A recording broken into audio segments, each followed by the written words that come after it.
ஒரு ஊரில் ஒரு வியாபாரி ஒருவன் இருந்தான். அவனுக்கு தன்னுடைய சிந்தனைதான் பெரிய பிரச்சனை. எப்போதும் யோசிச்சுக்கிட்டே இருப்பான். பொதுவாக யாராவது ஏதாவது சொன்னால் கூட, ஏன் இப்படி சொன்னாங்க, நம்மளை இப்படி நினைச்சிருப்பாங்களோ அல்லது இதனால சொல்லியிருப்பாங்களோ என்று தலையை போட்டு பிச்சுக்கொள்கிற அளவுக்கு அதிகமாக யோசிப்பான். இப்படி அளவுக்கு அதிகமாக யோசிப்பதால் அவனால் எந்த ஒரு வேலையிலும் கவனம் செலுத்த முடியவில்லை. மனசு எப்போதும் குழப்பமாகவே இருந்தது. நிறைய எண்ணங்களால் நிரம்பியிருந்தது. இதனால் அவன் போடுகிற திட்டம் எதையும் முடிக்க முடியவில்லை. திட்டங்கள் எதுவும் முடிக்க முடியாமல் பாதியிலேயே நின்றது. சரியான முடிவெடுக்க முடியவில்லை. அவனுடைய வியாபாரமும் தேய ஆரம்பித்தது. எவ்வளவு முயற்சி செய்தாலும் அவனுடைய சிந்தனையிலிருந்து வெளியே வர முடியவில்லை. அவன் சிந்தனைக்குள்ளேயே சிக்கிட்டே இருக்கிற மாதிரி உணர்ந்தான். சில நேரம் அவனுடைய எண்ணமே அவனை நிம்மதியாக இருக்க விடவில்லை. பயமும் கவலையும் அதிகமாகிவிட்டது. ஒரு நாள் இதை தாங்க முடியாமல் நகர எல்லைக்கு வெளியே காட்டில் வாழ்ந்து வந்த ஒரு துறவியை பார்க்க போனான். அவரை பார்த்ததும் வணங்கி, குருவே, என் மனசு ரொம்ப கவலையா இருக்கு. ஒருபோதும் சிந்திப்பதை நிறுத்தவே மாட்டேங்குது. என்ன செய்யறது அப்படின்னு தெரியல. ஏதாவது வழி சொல்லுங்க அப்படின்னு கேட்டான். துறவி அமைதியாக கேட்டார். பதில் சொல்லாமல் எழுந்து, வா, நம்ம ஆற்றுக்கு போகலாம், அங்க போய் பேசலாம் அப்படின்னு சொல்லிட்டு கிளம்பினார்.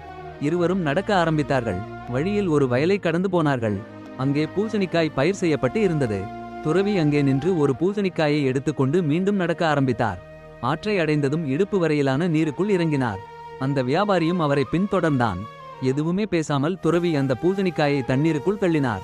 ஆனால் அது மீண்டும் மேலே மிதந்து வந்தது. அவர் மறுபடியும் தள்ளினார். மீண்டும் மேலே வந்தது. இப்படியே பலமுறை செய்தார். அதை பார்த்த அந்த வியாபாரி, குருவே, என்ன பண்ணறீங்க என்று கேட்டான். துறவி, இந்த பூசணிக்காயை மூழ்கடிக்க முயற்சி செய்கிறேன். ஆனால் அது திரும்பவும் மேலே வருது. ஏன் தண்ணீரில மூழ்க மாட்டேங்குது என்றார். அவன் உடனே, குருவே, அதில் காற்று நிரம்பி இருக்கு. அதை வெளியேறவிட்டால் அது எப்பவுமே மிதக்கும் அப்படின்னு சொன்னான். துறவி லேசாகச் சிரித்து, சரியாக சொன்னாய். பூசணிக்காயை பிடித்து, இது உன் மனம் மாதிரி தான். நீ எண்ணங்களை தள்ள முயற்சி பண்ணினால் அவை மீண்டும் திரும்பி வரும். அதை திரும்ப திரும்ப கஷ்டப்படுத்தினால் இன்னும் வலிமையாக மாறும் என்றார். பூசணிக்காயை அவன்கிட்ட கொடுத்தார். இந்த பூசணிக்காயோட காற்று தான் உன்னோட மனசுல நீ சேர்த்த நினைவுகள், பயங்கள், கவலைகள் எல்லாம். நீ இந்த பூசணிக்காயை இரண்டாக அறுத்து அதிலிருக்கிற காற்றை வெளியே விட முடியும். ஆனா உன் மனசை அப்படி செய்திட முடியாது என்றார். அவன் யோசித்து குழப்பமாக இருந்தான். பிறகு கேட்டான், அப்படின்னா இந்த எண்ணங்களை எப்படித்தான் அகற்றுவது? துறவி பூசணிக்காயை விட சொன்னார். அது மெதுவாக மிதந்து நகர ஆரம்பித்தது.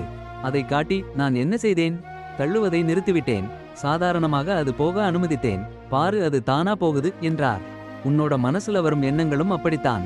நீ அவங்களோடு போராடினால் அது இன்னும் வலிமையாகும்.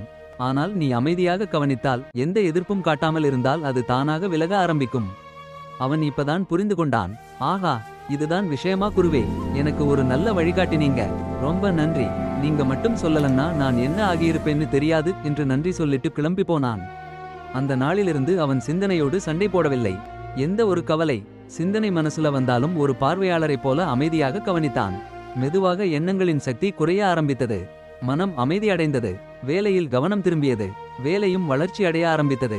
நம்ம மனத்தோட சண்டை போட்டால் அது அமைதி அடையாது. நம்ம எண்ணங்களை தள்ள முயற்சி பண்ணினால் அது இன்னும் வலிமையாக மாறும். ஆனால் வானத்தில் அசைகிற மேகங்களை எப்படி பார்த்து கொண்டிருப்போம்? அது மாதிரி மனசுல வரும் எண்ணங்களோடும் சிந்தனைகளோடும் போராடாமல் அமைதியாக கவனிக்க வேண்டும். அதுதான் மனதை கட்டுப்படுத்துகிற உண்மையான வழி.